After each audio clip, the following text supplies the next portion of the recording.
السلام علیکم ورحمۃ اللہ وبرکاتہ۔ وعلیکم السلام ورحمۃ اللہ وبرکاتہ۔ کیسے ہیں آپ؟ الحمدللہ۔ الحمدللہ رب العالمین والصلاة والسلام علی رسول اللہ اما بعد۔ اعوذ باللہ السمیع العلیم من الشیطان الرجیم من ہمزہ ونفخہ ونفثہ۔ شہر رمضان الذی انزل فیہ القرآن۔ رمضان وہ مہینہ ہے جس میں قرآن اتارا گیا۔ اللہ رب العزت نے اس ماہ رمضان کو جو عظمتیں، فضیلتیں اور جو بڑائیاں اور رفعتیں عطا فرمائی ہیں، جو اس کو رونقیں عطا فرمائی ہیں، ان سب کا سبب کیا ہے؟ مہینے تو اور بھی 11 ہیں، لیکن 12 مہینوں میں سے اس ایک مہینے کو آخر اللہ رب العزت نے اتنی فضیلت اور اتنی برتری اور عظمت کیوں عطا فرما دی؟ اس کا سبب اللہ رب العزت نے سورۃ البقرہ کی اس آیت مبارکہ کے اس حصے میں بیان فرمایا ہے، جو میں نے آپ کے سامنے تلاوت کی ہے۔ شہر رمضان الذی انزل فیہ القرآن، اس لیے کہ رمضان وہ مہینہ ہے جس میں خالق کائنات نے اپنے آخری پیغمبر جناب محمد الرسول اللہ صلی اللہ علیہ وسلم کے قلب اطہر پر جبریل امین کے ذریعے اپنا آخری پیغام انسانوں کے نام، ان کی ہدایت کے لیے نازل فرمایا۔ تو جس مہینے کا اللہ پاک نے ان 12 مہینوں میں سے انتخاب فرمایا تھا، وہ مہینہ تھا ماہ رمضان کا مہینہ۔ تو رمضان المبارک کو یہ عظمت گویا کہ قرآن کی وجہ سے ملی ہے۔ تو یہ کس طرح ہو سکتا ہے کہ ماہ رمضان جس کی اتنی فضیلتیں اور عظمتیں ہیں، اس کے اندر ایک بندہ مومن وہ قرآن مجید سے بے خبر رہے اور قرآن کے ساتھ اس کا تعلق وہ اس ماہ رمضان میں عام دنوں سے زیادہ مضبوط نہ ہو؟ یقیناً ایسا نہیں ہو سکتا، اور ایسا نہیں ہونا چاہیے، کیونکہ یہ رمضان المبارک اگر عظیم بنا ہے تو قرآن کی وجہ سے، اگر مکہ مکرمہ عظمت والا بنا ہے تو اس قرآن مجید کے نزول کی وجہ سے، ورنہ پیارے نبی صلی اللہ علیہ وسلم کی نبوت و رسالت کے اعلان سے پہلے تو مکہ اتنا اہم نہیں تھا، اگرچہ پہلے بھی اہم تھا، کیونکہ وہاں اللہ کا گھر کعبۃ اللہ وہ یہاں صدیوں پہلے سے موجود تھا،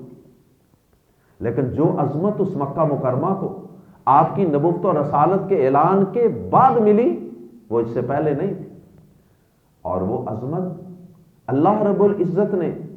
مکہ مکرمہ کو کیوں عطا فرمائی؟ اس لیے کہ قرآن مجید کی مکی صورتیں ساری کی ساری اس مکہ مکرمہ یا اس کے قرب و جوار میں ہی تو اتری ہیں، اور اسی طرح مدینہ منورہ کو اگر اللہ رب العزت نے عظمت دی ہے تو وہ پیارے نبی جناب محمد الرسول اللہ صلی اللہ علیہ وسلم کے وہاں تشریف لے جانے کی وجہ سے اور آپ پر مدنی صورتوں کے وہاں نازل ہونے کی وجہ سے۔ تو یہ قرآن اتنی عظمت والی چیز ہے کہ یہ جس فرشتے جبریل کے ذریعے سے اترے، وہ فرشتہ بھی فرشتوں کا سردار بن جاتا ہے، اور یہ قرآن جس نبی پر اترے، جس سینے پر اترے، وہ سینہ بھی تمام سینوں سے زیادہ عظمت والا، مرتبت والا بن جاتا ہے۔ اور پھر یہ قرآن جس شہر میں اترے، وہ شہر بھی عام شہروں سے عظمت والا بن جاتا ہے، اور پھر یہ قرآن جس امت پر اترے، وہ امت بھی تمام امتوں سے افضل بن جاتی ہے۔ کنتم خیر امت اخرجت للناس، تمہیں سب امتوں سے زیادہ عظمت اور فضیلت والی امت بنایا گیا ہے۔ اور اس کے علاوہ آپ ذرا دیکھیے اپنی ڈیلی لائف میں بھی دیکھ لیجئے، اگر قرآن مجید کسی ٹیبل پر، کسی تختی پر، کسی آپ پھٹی پر اس کو رکھتے ہیں، کسی ڈیسک پر رکھتے ہیں، تو اس کی بھی لوگ عزت کرنے لگ جاتے ہیں، کہتے ہیں کہ اس کے اوپر، اس ریل کے اوپر پاؤں نہیں رکھنا، کیونکہ اس پر قرآن رکھا جاتا ہے، اگرچہ اس وقت نہیں بھی موجود، لیکن چونکہ اس پر رکھا جاتا ہے اس لیے اس کی عزت ہے، اس کا احترام ہے۔ قرآن مجید کا ورق اگر کسی مسلمان کو کہیں پر مل جائے تو وہ بھی اس کی کتنی تکریم کرتا ہے، اس کو وہ اٹھا لیتا ہے اور اس کو وہ سنبھال لیتا ہے اور وہ اس کو اٹھا کر کسی قیمتی باکس کے اندر ڈال دیتا ہے کہ بھائی یہ قرآن مجید کا ورق ہے، یہ عام پیپر نہیں ہے۔ کاغذ تو وہ عام ہی تھا نا قرآن کی پرنٹنگ سے پہلے، لیکن اللہ پاک نے اس قرآن کو اتنی عظمت فرمائی، عطا فرمائی ہے، تو پھر یہ قرآن جس چیز کے ساتھ بھی جڑ جائے،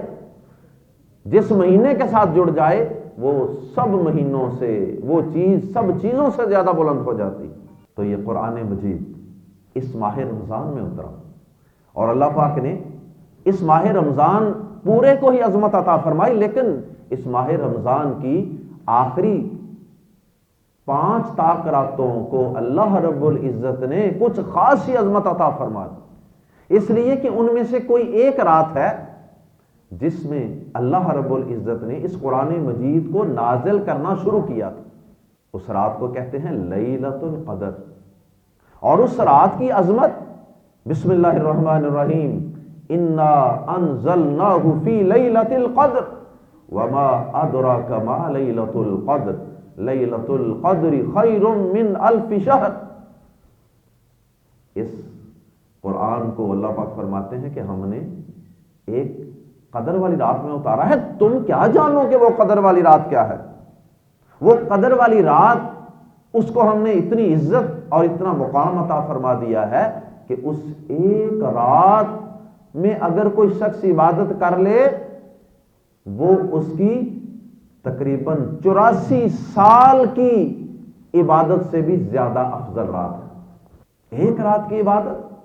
1000 مہینے یعنی تقریباً 84 سال کی عبادت سے زیادہ افضل۔ یہ عظمت کیوں ہے؟ لیلۃ القدر کی رات کی عبادت عام عبادات کی طرح ہی ہے، لیکن اس کو اللہ پاک نے یہ اتنی شان کیوں عطا فرما؟ اس لیے کہ اس رات قرآن مجید نازل ہوا۔ پہلے یہ قرآن مجید لوح محفوظ، یہ اللہ پاک نے ایک ریکارڈ روم رکھا ہوا، لوح محفوظ کے اندر موجود تھی، اور پھر اللہ پاک نے اس کو وہاں سے تھوڑا تھوڑا کر کے، بعض روایات کے مطابق، مستدرک حاکم وغیرہ کی روایات کے مطابق، پہلے سارا قرآن لوح محفوظ سے اللہ پاک نے آسمان دنیا پر نازل فرما لیا، پھر وہاں سے تھوڑا تھوڑا کر کے جبریل امین جیسے جیسے اللہ پاک حکم دیتے، اب یہ آیات لے جاؤ، اب یہ آیات پہنچا دو، اب ان آیات کی وحی فرما دو میرے پیارے پیغمبر کی طرف، تو اللہ پاک وہ آیات جبریل امین کو دے کر اہل دنیا کی طرف بھیجتے رہے۔ تو یہ قرآن مجید ایک رات میں تو نہیں سارا اتر گیا۔ پھر اس کا کیا مطلب ہے کہ ہم نے اس کو لیلۃ القدر میں اتارا، ہم نے اس کو رمضان میں اتارا؟ اس کا مطلب یہ ہے کہ یہ قرآن جب اترا تھا تو اترنے کا آغاز اس رمضان میں اور رمضان کی آخری عشرے کی طاق راتوں میں سے کسی رات میں ہوا تھا۔ آغاز ایک رات میں ہوا تھا۔ سب سے پہلی وحی کیا تھی؟ اقرأ بسم ربک الذی خلق خلق الانسان من علق اقرأ وربک الاکرم الذی علم بالقلم علم الانسان ما لم یعلم۔ اس سورہ مبارکہ کی ابتدائی آیات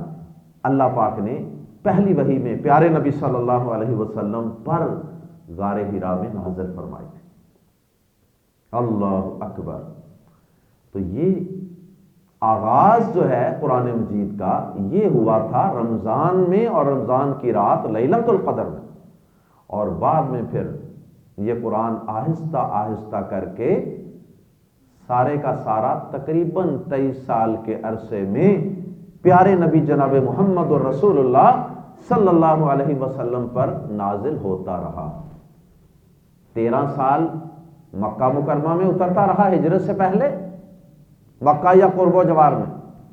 اور پھر 10 سال مدینہ میں ہجرت کے بعد، اور یہ کل ہو گئے 23 سال۔ اللہ اکبر۔ اور اس قرآن مجید کی کل آیات کی تعداد بھی میں بائی دی وے بتا دوں کہ عام لوگوں میں مشہور ہے کہ جی 6666 6666 ٹیٹرا 6، لیکن یہ صحیح تعداد نہیں، ہم نے ان کو خود کاؤنٹ کر کے بھی دیکھا۔ اس کی صحیح تعداد وہ ہے، صرف تعداد ہی نہیں بتاؤں گا آپ کو، بلکہ اس تعداد کو یاد رکھنے کا ٹپ بھی انشاءاللہ ساتھ ہی بتائے چلوں گا۔ اور وہ طریقہ یہ ہے، ٹپ یہ ہے، قرآن مجید کل 23 سال کے عرصے میں نازل ہوا نا، تقریباً 23 سال۔ 23 کو آپ لکھ لیں بورڈ پر، نوٹ بک پر 23 لکھیں، جتنے عرصے میں نازل ہوا۔ یہ یاد رکھنے کا ایک طریقہ بتانے لگا ہوں۔ 23 سال میں اترا تو اس کے شروع اور آخر میں 6 لگا دیں، اول و آخر کیا لگا دیں؟ 6۔ اب یہ جو ڈیجٹ آیا ہے، جو آنسر آیا ہے نا، that is the total strength of total numbers of verses of Quran. یہ ہے 6236۔ اتنی آیات ہیں قرآن مجید کی۔ تو بہرحال یہ بائی دی وے بات آ گئی، قرآن مجید تقریباً 23 سال کے عرصے میں نازل ہوا پیارے نبی صلی اللہ علیہ وسلم پر۔ قرآن اترنے سے پہلے وہ زمانہ، وہ علاقہ، وہ جاہلیت کا زمانہ کہلاتا تھا، اور وہاں کے حالات جو تھے وہ کسی سے ڈکے چھپے نہیں کہ وہاں کیا حالات تھے۔ لوگ رب العالمین تک کو فراموش کر چکے تھے، اور رشتوں تک کا تقدس مٹ چکا تھا۔ بیٹی، ماں، بہن کے کوئی حقوق نہیں تھے۔ جس چیز کو جی چاہتا رب قرار دے کر وہ اس کو پوجنے لگ جاتے، اور لوگ اللہ کے گھر کا ننگے طواف کیا کرتے تھے، مرد دن کے وقت اور عورتیں رات کے وقت۔ العیاذ باللہ۔ وہ مولانا الطاف حسین حالی کے بقول، اتر کر ہیرا سے سوئے قوم آیا، اتر کر ہیرا سے، ہیرا کے اندر آپ پیارے نبی صلی اللہ علیہ وسلم غار ہیرا میں عبادت کرتے تھے۔ اس سے پہلے، جب تک ابھی قرآن نہیں اترا تھا، جو اس سے پہلے کی شریعت تھی اس کے مطابق جو آپ کو سمجھ آئی اس کے مطابق، یا جیسے اللہ نے چاہا آپ نے عبادت کی۔ تو وہاں جبریل امین آئے، اتر کر ہیرا سے سوئے قوم آیا، اور ایک نسخہ کیمیا بھی ساتھ لایا۔ پیارے نبی صلی اللہ علیہ وسلم پر اللہ پاک نے قرآن مجید کی شکل میں اپنا آخری پیغام، دی لاسٹ میسج آف اللہ، یہ اللہ پاک نے آپ کو دیا، اور آپ لے کر لوگوں کی طرف آئے، اور پھر اس جاہلیت کے زمانے کو آپ نے پلٹ کر رکھ دیا۔ آپ نے ان کو پلٹ کر رکھ دیا۔ وہ جو کل تک بچیوں کو زندہ درگور کرنے والے تھے، جو بہنوں کو حصہ نہیں دیا کرتے تھے، آج وہ انہی بیٹیوں اور انہی بہنوں کے محافظ اور ان کے حقوق کے محافظ بن کر کھڑے ہو گئے۔ اور جو کل تک ہر چیز کو پکڑ کر اس کی پوجا کرنے لگ جاتے تھے، کبھی آگ کی، کبھی ستاروں کی، کبھی چاند کی، کبھی سورج کی، کبھی پتھر کی، کبھی حجر کی، کبھی شجر کی، آج وہ اللہ کے علاوہ کسی اور کے در پر جھکنے کے لیے تیار نہیں۔ توحید قرآن مجید نے ان کے سینوں میں کوٹ کوٹ کر بھر دی، اور ان کے عقیدوں کی اصلاح کر دی، ان کے معاملات کو سدھار دیا قرآن نے، اور ان کی سوچوں اور خیالات تک کو تبدیل کر دیا قرآن نے، اور ان کے معاشروں کو بدل دیا۔ اور یہی بات اللہ پاک نے قرآن مجید کے اندر فرمائی تھی نا، یخرجہم من الظلمات الی النور۔ اللہ اکبر۔ اللہ پاک اس قرآن کے ذریعے سے نبی پاک صلی اللہ علیہ وسلم کے ذریعے سے ان لوگوں کو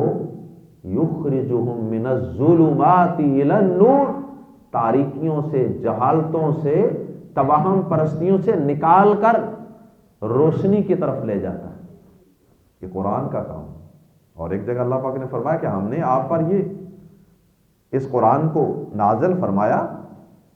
لِتُخْرِجَ النَّاسَ مِنَ الظُّلُمَاتِ إِلَى النُّورِ، تاکہ آپ اے نبی پاک صلی اللہ علیہ وسلم اس قرآن کو سنا سنا کے لوگوں کے سینوں میں اتار اتار کے، ان کو پڑھا پڑھا کے، سنا سنا کے آپ انہیں جہالت و تاریکی سے نکال کر روشنی کی طرف، اجالوں کی طرف لے جائیں۔ یہ قرآن مجید، اس کا مقصد کیا ہے؟ افسوس کہ ہم نے یہ سمجھ لیا کہ قرآن مجید کا مقصد صرف اور صرف کیا ہے کہ جب بیٹی کو رخصت کیا تو اس کے سر پر قرآن مجید کو رکھ دیا اور قرآن کے سائے میں بیٹی کو رخصت کر دیا۔ اگر ساری زندگی بیٹی کو قرآن نہ پڑھایا، نہ سکھایا، نہ سمجھایا تو یقین کیجئے کہ قرآن ایک چھوڑ کے آپ 10 بھی اس کے سر کے اوپر رکھ لیں اور نیچے سے اس بیٹی کو گزار دیں، اس قرآن کا اس بیٹی کو اس وقت تک فائدہ نہیں ہوگا جب تک اس بیٹی کو قرآن کی تعلیم کے زیور سے آراستہ نہیں کریں۔ اس لیے کہ اگلی لائف میں، اگلے گھر جا کر پریکٹیکل لائف میں بیٹی کو کئی قسم کی اپس ڈاؤنز کا سامنا کرنا پڑے گا، کئی قسم کے نشیب و فراز، طبیعتوں کے اختلافات، اور یہ سلسلے تو چلتے ہیں نا، یہ نیچرل چیز ہے۔ تو پھر ایسے حالات کے اندر بیٹی کو فزکس نے آگے بڑھ کر گائیڈ نہیں کرنا، اس بیٹی کو جسے ہم نے صرف math, physics, English, chemistry, bio پڑھائی، اس بیٹے کو ہم نے کمپیوٹر پڑھایا، انجینئرنگ پڑھائی اور MBBS کروایا، یہ سب بکس، میڈیکل کی بڑی بڑی بکس، انجینئرنگ کی بڑی بڑی ضخیم کتابیں اور فزکس کے نیوٹن کے لاز اور کیمسٹری کی کیمیکل ایکویشنز اور میتھمیٹکس کے تھیورمز، یہ سب یقین کیجئے کہ خاموش ہاتھ باندھ کر وہاں جب آپ کی بیٹی، آپ کا بیٹا کسی مشکل میں ہوگا تو یہ سب ہاتھ باندھ کر خاموش تماشائی بن کر کھڑے ہوں گے۔ ان میں سے کوئی بھی آگے بڑھ کے اس کی رہنمائی نہیں کرے گا کہ بیٹا اب what you have to do in this situation، اسے کوئی گائیڈ نہیں کرے گا، اور اس کا نتیجہ وہی ہوگا جو اللہ محفوظ فرمائے، اللہ سب کی بیٹیوں کو محفوظ فرمائے، جو آج ہو رہا ہے۔ طلاق کی، ڈائیورس کی ریشو اس قدر بڑھ گئی، آسمان سے باتیں کر رہی ہے، ڈائیورس کی تعداد اس قدر بڑھ گئی، اس قدر بڑھ گئی۔ سبب کیا ہے؟ سبب یہ ہے کہ بڑی بڑی ڈگریاں ہاتھوں میں ہیں اور دماغ کہیں اونچا آسمانوں سے بات کر رہا ہے، میں بڑی پڑھی لکھی ہوں، میں بڑا پڑھا لکھا ہوں، اور اس اکڑ کے اندر، اس تکبر کے اندر جناب وہ ایک دوسرے کے ساتھ کمپرومائز کرنے کو تیار نہیں، ایک دوسرے کو سمجھنے کے لیے تیار نہیں۔ اور بطور خاص جو ہماری بیٹیاں ہیں وہ اپنے ہسبینڈ کو، خامد کو اپنا حاکم اور اپنے سے ایک درجہ افضل ماننے کے لیے تیار نہیں، وہ اپنے گھر کا نگران اپنے ہسبینڈ کو ماننے کے لیے تیار نہیں، کیونکہ اللہ پاک نے جس نے یہ مرد و زن کا خوبصورت رشتہ پیدا کیا تھا، اللہ پاک نے پیدا کیا نا، اس کائنات کی خوبصورتی اور حسن اللہ پاک نے ایک مرد اور ایک عورت کے ساتھ پیدا کی، پر ایک مرد اور ایک عورت کو پیدا کیا، اللہ پاک نے یہی بات کہی سورہ نساء میں۔ تو اب جس نے اس کپل کو، جوڑے کو پیدا کیا تھا، اسی نے کہا تھا کہ گھر کا نظام اگر دو ہاتھوں میں ہوگا تو خرابیاں ہوں گی، جھگڑے ہوں گے، فساد ہوں گے، کھینچا تانی ہوگی۔ اس نے کہا تھا الرجال قوامون علی النساء بما فضل اللہ بعضهم علی بعض وبما انفقوا من اموالہم۔ اللہ پاک نے کہا تھا کہ مردوں کو عورتوں پر میں نے حاکم بنایا ہے، میں نے ان کو ایک درجہ ان سے اوپر رکھا ہے تاکہ گھر کی باغ ڈور ان کے ہاتھ میں ہو، اور فیصلہ کرنے کی جب نوبت آئے تو اس وقت اختلاف ختم کر دے عورت مرد سے، یہ سمجھ کر کہ میرے سرتاج کو فیصلے کا حق میرے رب نے دیا ہے، میں اللہ کے فیصلے پر راضی ہوں۔ تو عورت جو ہے وہ جب اس اللہ کے فیصلے کو قبول نہیں کرے گی تو اس کا نقصان کیا ہوگا؟ گھر ٹوٹ جائیں گے، رشتے ٹوٹ جائیں گے، کوئی 1 ویک کے بعد، کوئی 1 مہینے کے بعد، کوئی 1 سال کے بعد، کوئی 6 مہینے کے بعد، یہ گھر ٹوٹ رہے ہیں۔ اللہ محفوظ فرمائے،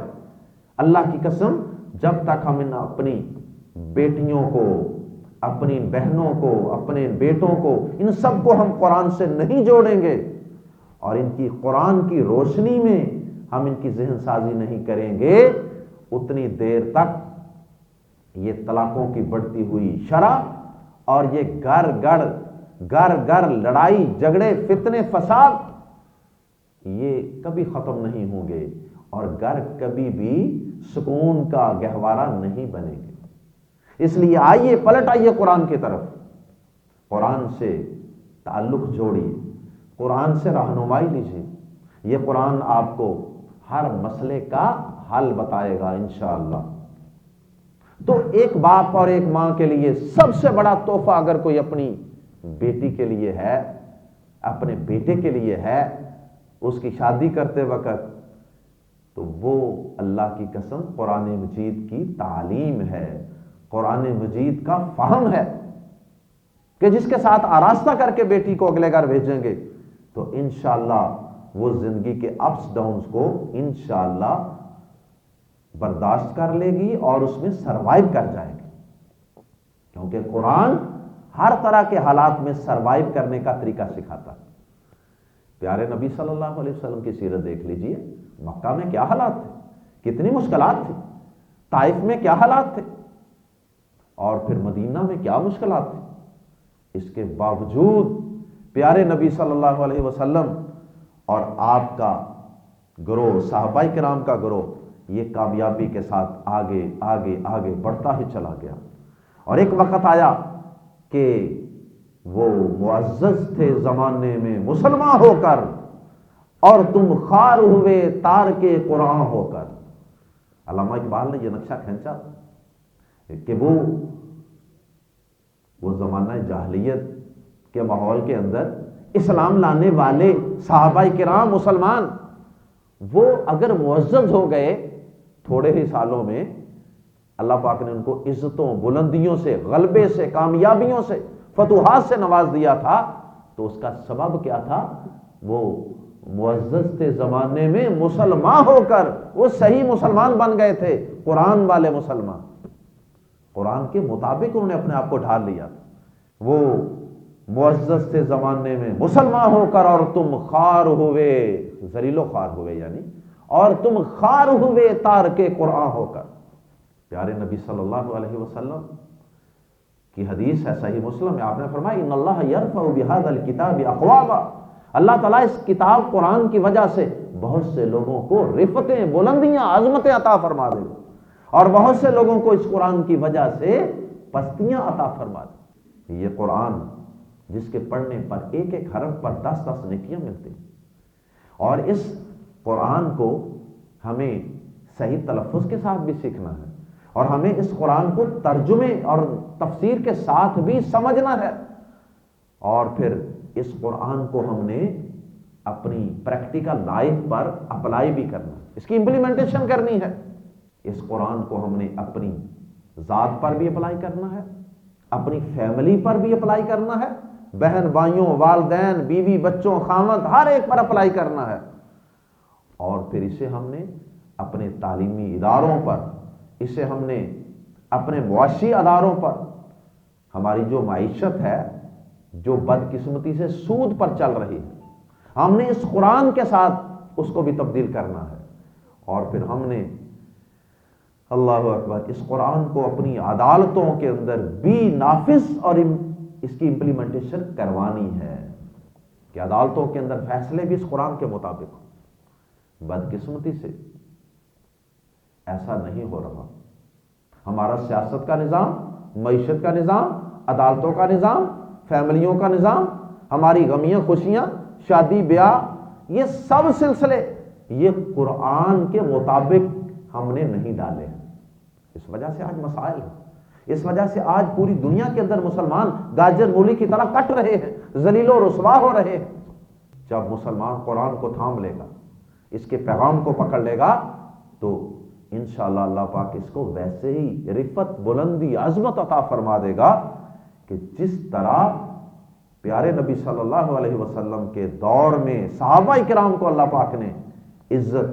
سربلندی، عظمت، عروج، غلبہ عطا فرمایا۔ تو آئیے اس بات کا عزم کیجئے، اس بات کا ارادہ کیجئے کہ ہم انشاءاللہ اس ماہ رمضان میں قرآن مجید کو سیکھنے کا عزم کریں گے، اس کو سمجھ کر پڑھیں گے، اور اس قرآن مجید کو حسب استطاعت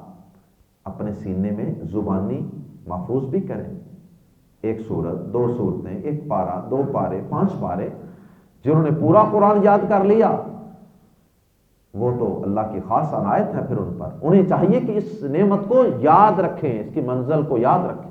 دہراتے رہیں، اور رمضان میں قرآن مصلی پہ کھڑے ہو کر، آگے کھڑے ہو کر سناتے رہیں، ورنہ یہ قرآن یاد نہیں رہتا، یہ تیزی سے پیارے نبی صلی اللہ علیہ وسلم نے فرمایا یہ سینوں سے نکل جاتا ہے اگر کوئی اس کی دیکھ بھال نہ کرے۔ تو اس قرآن کو سمجھنا ہے، اس کو پڑھنا ہے، اور رمضان کے اندر بطور خاص ہم نے اپنا تعلق، کیونکہ یہ قرآن رمضان میں اترا تھا، رمضان میں بطور خاص ہم نے اس قرآن کے ساتھ اپنے آپ کو جوڑنا ہے، اس کے ساتھ اپنا تعلق عام دنوں سے بھی بڑھا دینا ہے، تلاوت کے لحاظ سے، اور اس کی تفہیم اور اس کے فہم کے لحاظ سے، اور اس پر عمل کے لحاظ سے۔ ایک دن میں اللہ کے نبی صلی اللہ علیہ وسلم تو رمضان کے اندر پیارے نبی صلی اللہ علیہ وسلم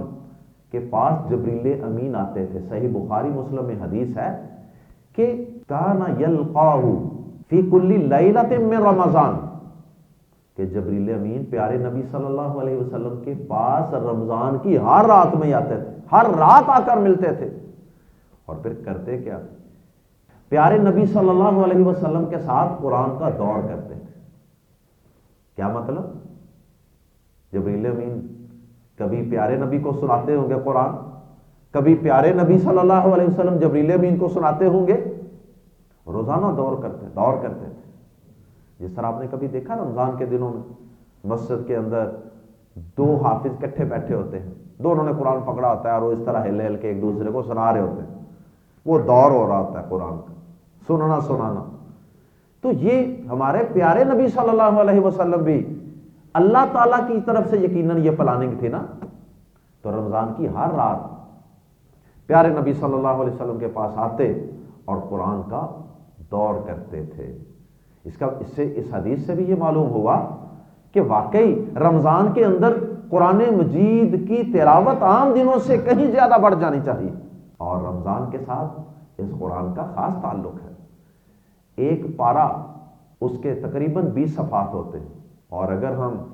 روزانہ ایک پارہ پڑھنا چاہیں تو تقریباً اس پہ 25 منٹ لگ جائیں گے، اندازاً 20، 25، 30 منٹ لگ جائیں گے، اور اگر ذرا کوئی اچھی طرح سمجھ کے پڑھ رہا ہے تو تھوڑا سا زیادہ ٹائم بھی لگ سکتا ہے۔ کوشش کریں کہ تھوڑا پڑھ لیں، لیکن سمجھ کر پڑھنے کی عادت ڈالیں قرآن مجید کو۔ تو قرآن مجید کو ہم نے رمضان میں انشاءاللہ زیادہ سے زیادہ پڑھنا ہے، زیادہ سے زیادہ اس سے اپنا تعلق مضبوط کرنا ہے۔ کم از کم ایک دفعہ تو ہم پورے رمضان میں اس کی تلاوت کو کمپلیٹ کریں، اور اگر ہر نماز کے ساتھ ہم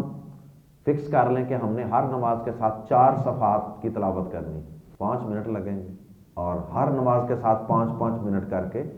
4 صفحات پڑھتے جائیں، تو رات کو آپ دیکھیں گے کہ ایک پارہ مکمل ہو چکا ہے۔ اللہ تعالیٰ کہنے والے اور سب سننے والوں کو قرآن مجید سے صحیح معنوں میں محبت عطا فرما دے، قرآن مجید سے ہمارا تعلق اللہ مضبوط فرما دے، اور قرآن مجید کو